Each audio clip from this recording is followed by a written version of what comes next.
ಪಶ್ಚಿಮ ಬಂಗಾಳದ ವಿಧಾನಸಭಾ ಚುನಾವಣೆಗಳಲ್ಲಿ ಮೊದಲ ಹಂತದ ಮತದಾನ ಮುಗಿದಿದೆ. ರಾಜಕೀಯ ಆಸಕ್ತರಿಗೆ ಅತಿ ಹೆಚ್ಚು ಚರ್ಚೆಯ ವಿಷಯ ವೋಟಿಂಗ್ ಪರ್ಸೆಂಟೇಜ್, ಮತದಾನದ ಪ್ರಮಾಣ. ಕಳೆದ ಸಲಕ್ಕೆ ಹೋಲಿಸಿದರೆ 10%ಗಿಂತಲೂ ಹೆಚ್ಚಾಗಿದೆ. 92.8% ವೋಟಿಂಗ್, ಹತ್ತತ್ರ 93% ಮತದಾನ ಆಗಿದೆ. ಪ್ರತಿ 100 ಮತದಾರರ ಪೈಕಿ 93 ಮತದಾರರು ವೋಟ್ ಹಾಕಿದ್ದಾರೆ.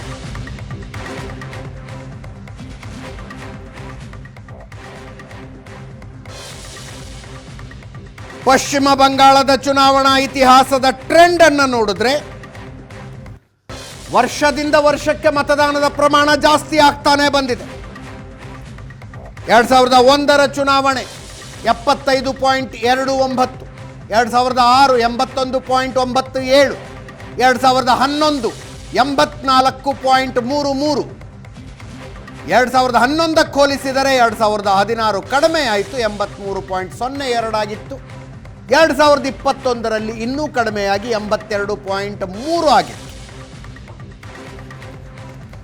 ಈಗ ಏಕಾಏಕಿ 92.8% ಮೊದಲ ಹಂತದಲ್ಲಿ.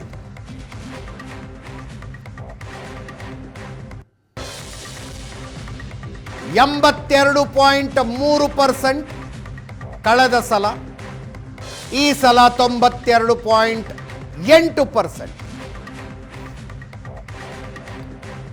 ಮಹಿಳಾ ಮತ್ತು ಪುರುಷ ಮತದಾರರ ಬೈಫರ್ಕೇಶನ್ ಅನ್ನು ನೋಡಿದ್ರೆ 152 ಕ್ಷೇತ್ರಕ್ಕೆ ನಡೆದಿದೆ ಮೊದಲ ಹಂತದ ಚುನಾವಣೆ. 1,84,00,000 ಪುರುಷ ಮತದಾರರು, 1,76,00,000 ಮಹಿಳಾ ಮತದಾರರು.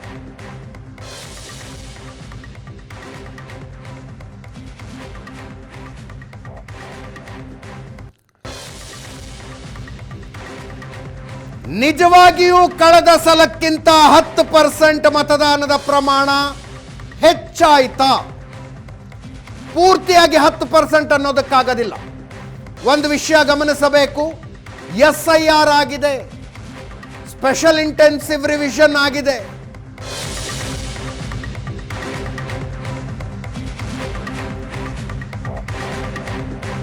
$90 ಲಕ್ಷ ಮತದಾರರನ್ನ, ಅವರ ಪೈಕಿ ಕೆಲವರು ಮೃತಪಟ್ಟಿದ್ರು, ಇನ್ನು ಕೆಲವರು ಪರ್ಮನೆಂಟ್ ಆಗಿ ಇನ್ನೆಲ್ಲೋ ಶಿಫ್ಟ್ ಆಗಿದ್ರು, ಮತ್ತೆ ಕೆಲವರಿಗೆ ತಾವು ಭಾರತದ ಮತದಾರರ ಪಟ್ಟಿಯಲ್ಲಿರುವುದಕ್ಕೆ ಅರ್ಹರು ಅಂತ ಪ್ರೂವ್ ಮಾಡೋದಕ್ಕೆ ಯಾವುದೇ ದಾಖಲೆಗಳು ಇರಲಿಲ್ಲ.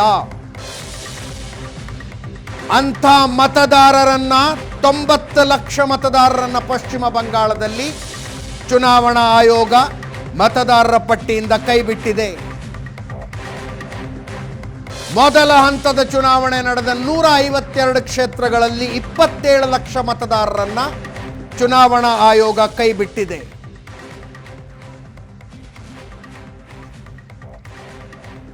ಇದು ಒಂದು ಕಾರಣ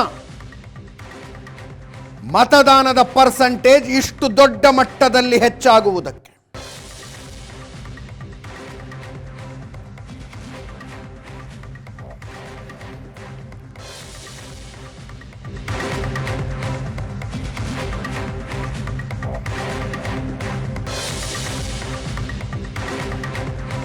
ಸಂಪೂರ್ಣವಾಗಿ ಮುಸ್ಲಿಂ ಪ್ರಾಬಲ್ಯದ 4 ಜಿಲ್ಲೆಗಳಿದ್ದಾವೆ ವೆಸ್ಟ್ ಬೆಂಗಾಲ್ನಲ್ಲಿ. 98 ವಿಧಾನಸಭಾ ಕ್ಷೇತ್ರಗಳು ಬರ್ತವೆ.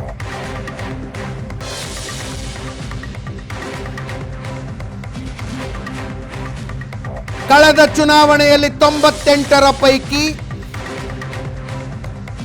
85ರಲ್ಲಿ ತೃಣಮೂಲ ಕಾಂಗ್ರೆಸ್ ಗೆದ್ದಿತ್ತು.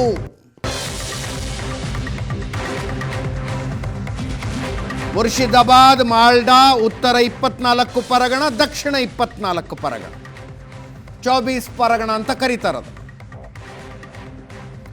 ಅತಿ ಹೆಚ್ಚು ಪ್ರಮಾಣದ ಮುಸ್ಲಿಂ ಮತದಾರರಿದ್ದಾರೆ. ಈ ಸಲ ಬಿಜೆಪಿ ಈ ಕ್ಷೇತ್ರಗಳಲ್ಲಿ ಇನ್ರೋಡ್ ಮಾಡುವಲ್ಲಿ ಸಫಲವಾದರೆ ಮೆಜಾರಿಟಿಗೆ ಹತ್ತತ್ರ ಬರಬಹುದು ಅನ್ನುವ ಲೆಕ್ಕಾಚಾರ ಇದೆ.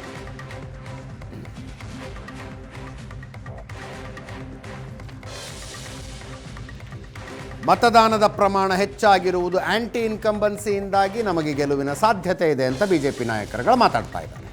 ಇದರೊಂದಿಗೆ ಇವತ್ತಿನ ಪಾರ್ಟಿ ರೌಂಡ್ಸ್ ಮುಗಿಸ್ತಾ ಇದ್ದೀವಿ. ನೇರ ದಿಟ್ಟ ನಿರಂತರ ಸುದ್ದಿಗಾಗಿ ನೋಡ್ತಾ ಇರಿ ಏಷ್ಯಾನೆಟ್ ಸುವರ್ಣ ನ್ಯೂಸ್.